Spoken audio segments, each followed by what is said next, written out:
এই নিয়ে তিনটি চ্যাম্পিয়ন্স ট্রফি জিতল ভারত। সব মিলিয়ে 7-7তেই আইসিসি টুর্নামেন্ট জেতা হলো। 3টে চ্যাম্পিয়ন্স ট্রফি, সেটা বাদ দিলেও 2টি বিশ্বকাপ 50 ওভারের এবং 2টি টি-20 বিশ্বকাপ, মোট 7টি। এই গর্বের রেকর্ডে অনেক দেশকেই পিছনে ফেলে দিয়েছে ভারত। রবিবার ফাইনালে জয়ের পর মাঠের উৎসব সবাই দেখেছে টিভির পর্দায়, কিন্তু ভারতীয় ক্রিকেটের ড্রেসিং রুমের উৎসবটা ঠিক কেমন ছিল সেটা আমাদের অনেকের কাছেই অজানা থেকে গেছে। আজকে সেই গল্পই আমরা বলবো। রবীন্দ্র জাদেজার শটটা যখন বাউন্ডারি লাইন পেরিয়ে গেল, সেই মুহূর্তে যেন বিস্ফোরণ হলো গোটা ড্রেসিং রুমে আগে থেকেই রাখা ছিল একটা বিশাল কেক।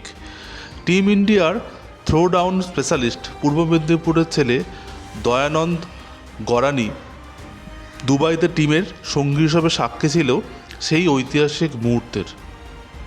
দয়ানন্দের কাজ থ্রো ডাউন স্টিকের সাহায্যে প্র্যাকটিসে ব্যাটারদের থ্রো ইন দেওয়া। তার সঙ্গী আরও 2জন, রাঘবেন্দ্র বা রঘু এবং শ্রীলঙ্কার ছেলে নোয়ান।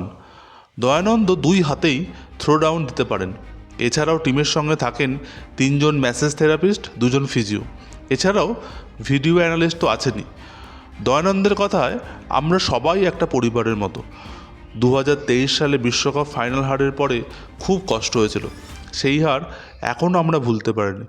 কিন্তু তারপরে পরপর 2বার বিশ্বসেরা হলাম আমরা। টিম জিতলে সব ভুলে থাকা যায়। দয়ানন্দের মতে হেড কোচ গৌতম গম্ভীর টিমের সিনিয়রদের সঙ্গে জুনিয়রের এক আশ্চর্য মেলবন্ধন তৈরি করেছেন। তার কথায় গৌতম স্যার টিমটাকে এমনভাবে সাজিয়েছেন যাতে কোনো ম্যাচেই টিম বড় কোনো চাপে পড়েনি। যে কোনো টিমের সাফল্যের পেছনে থাকে প্রচুর পরিশ্রম আর সাধনা। সাপোর্ট স্টাফ হিসাবে সকলেই সেই সাধনায় ক্রিকেটারদের সাহায্য করে। দয়ানন্দের কথায় সেই বিশেষ মুহূর্তের একটা স্পষ্ট ছবি আমরা পাই। তার কথায় সেই মুহূর্তে সকলেই একে অন্যকে বুকে টেনে নিচ্ছিল। প্লেয়ার, সাপোর্ট স্টাফ সবাই আনন্দে তখন মত্ত। শ্যাম্পেনের ফোয়ারা ছুটছে, সঙ্গে চলছিল গানের তালে তালে নাচ। সবার সামনে রোহিত ভাই কেক কাটলো। এমন স্মরণীয় রাত জীবনে ভোলার নয়। ম্যাচ শেষে রাত 10:30 নাগাদ হোটেলে ফেরার পরেও চলল উৎসব।